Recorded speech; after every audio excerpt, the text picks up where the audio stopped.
Welcome to our Middle East briefing show. Today, we've got a fascinating mix of stories from around the world.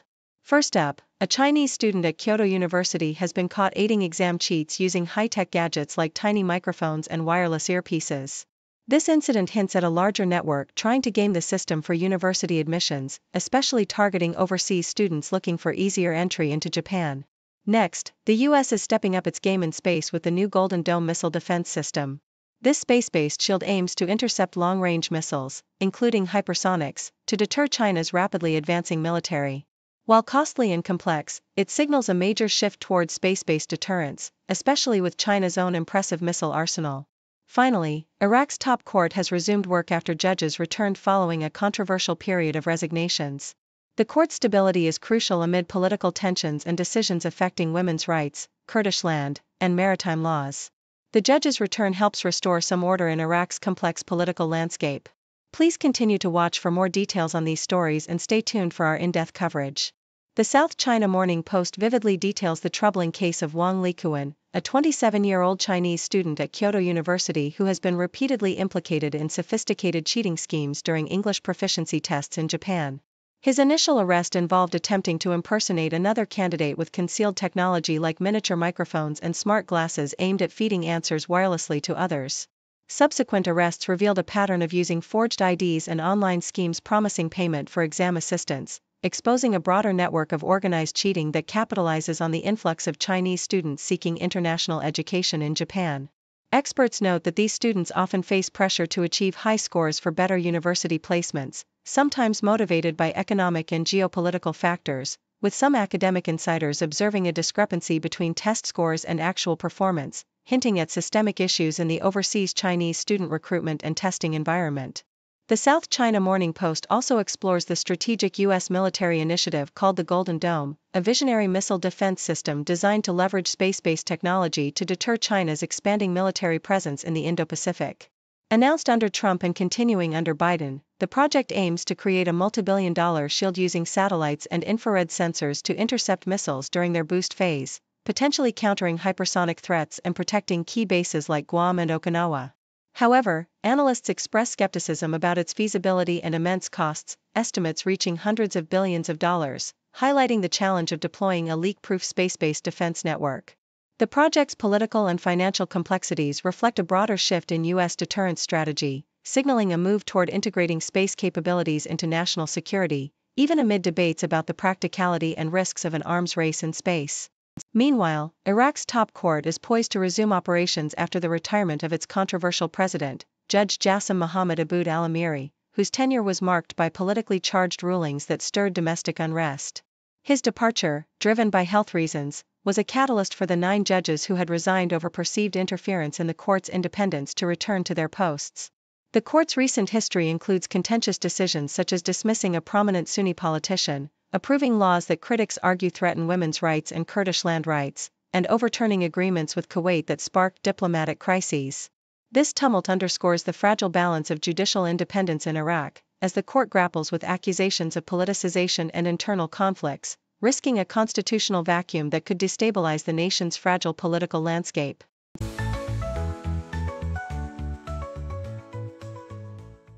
The Independent reports the devastating escalation of violence in Gaza, where Israeli military strikes have resulted in at least 60 deaths, including women, children, and a journalist, in some of the heaviest bombings in weeks. The relentless assault has targeted militant strongholds and infrastructure, with Israeli tanks advancing into Gaza City and airstrikes destroying key sites like the Al-Baqa Cafe, a vital gathering spot for residents seeking internet access amid the chaos. The situation remains dire as new evacuation orders push thousands to flee their homes in northern Gaza, with the Israeli military asserting that their operations aim to dismantle Hamas while claiming to minimize civilian harm, a claim met with skepticism amid mounting casualties and widespread destruction.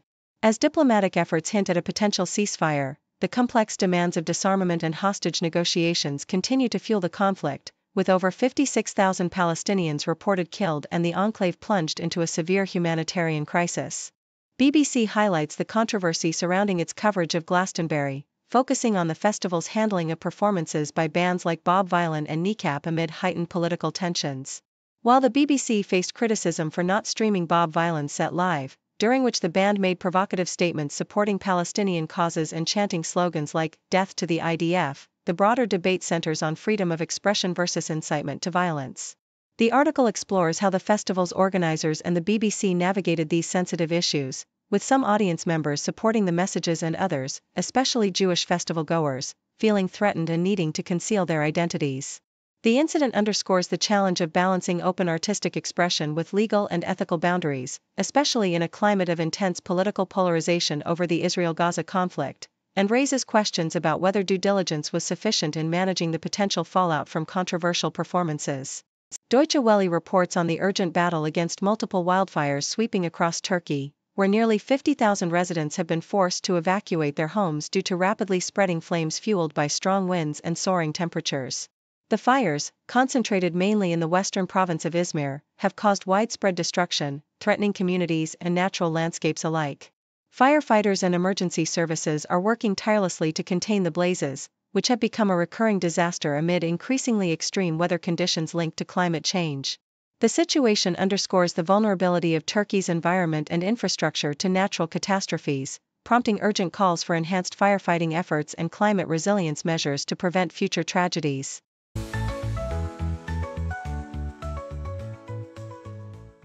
CNN reports a tragic case in Missouri where 3 friends, Clayton McGeeney, Ricky Johnson, and David Harrington, died from a deadly mix of fentanyl and cocaine after watching a Chiefs game. The authorities found evidence of drug distribution at the home of Jordan Willis, who was present during the party, with DNA testing linking him and Ivory J. Carson to the drugs. Prosecutors are now seeking to upgrade the charges against Willis and Carson from involuntary manslaughter to second-degree murder, citing the reckless nature of their actions. The investigation reveals a day-long party involving alcohol, marijuana, and cocaine, with witnesses confirming drug use during the gathering, although Willis's legal team argues he did not purchase the drugs and that the group was partying all day in cold weather, adding complexity to the case. The Independent describes Europe's intense heat wave, with temperatures soaring above 40 degrees Celsius in Spain, Italy, and other parts of southern Europe, breaking records and prompting wildfires across the continent.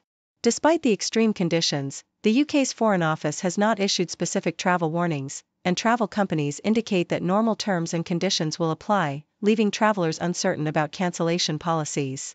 The article emphasizes that while extraordinary circumstances can sometimes justify cancellations under European travel regulations, the current heatwave is unlikely to meet that threshold unless authorities declare that it makes travel or holiday activities impossible. Travelers with health conditions that preclude heat exposure might have grounds for cancellation if they have medical advice, and air travel disruptions are expected due to thunderstorms accompanying the heat, with airlines required to provide accommodations for delayed or canceled flights.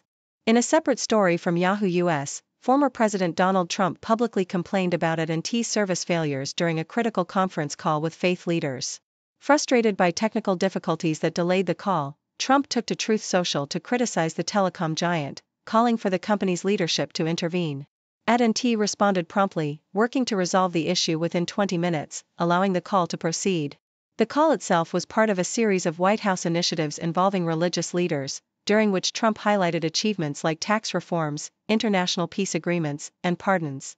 This incident underscores Trump's typical reliance on social media to voice grievances, even on issues like telecommunications, which temporarily hindered a significant diplomatic and faith-based engagement.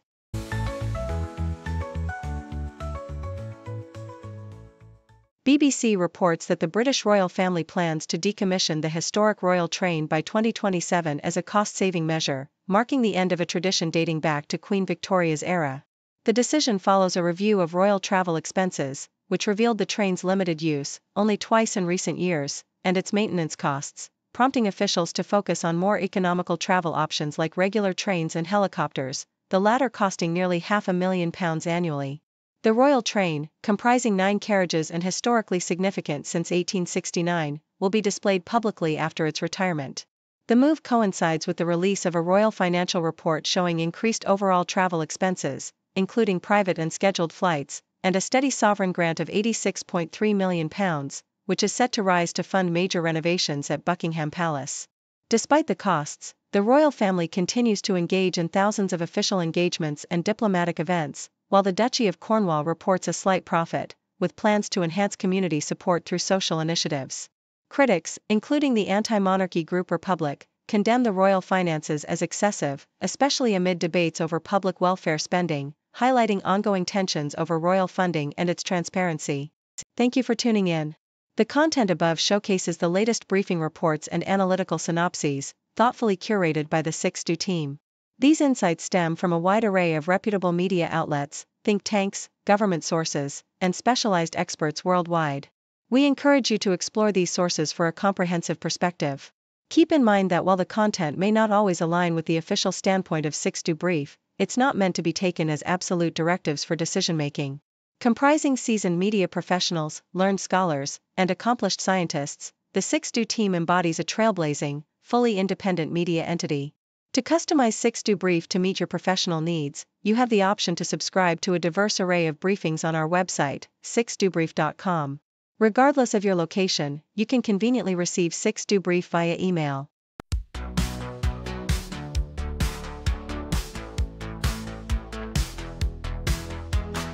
Morning coffee, fresh off the press. Reading headlines, feeling blessed. World keeps turning, stories unfold. Every moment news gets told. Flipping channels, clicking tabs, feeding my mind's hunger grabs. Facts and figures, images bright. News keeps rolling day and night. Headlines and headlines, can't get enough. Learning about the world, yeah, it's my stuff. Headlines and headlines, stories unfold. Knowledge is power, truth to behold. Politics, science, sports, and art. Every story plays its part. Global voices, voices near. Every headline loud and clear. Need the latest, got to know. Never stopping, always go. Scrolling, swiping, reading on. Daylight breaks in the dawn. Headlines and headlines, can't get enough. Learning about the world, yeah, it's my stuff. Headlines and headlines, stories unfold. Knowledge is power, truth to behold.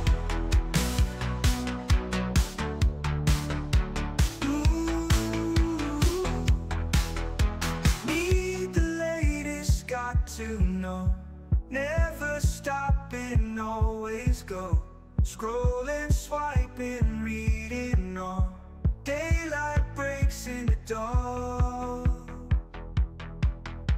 Headlines and headlines, can't get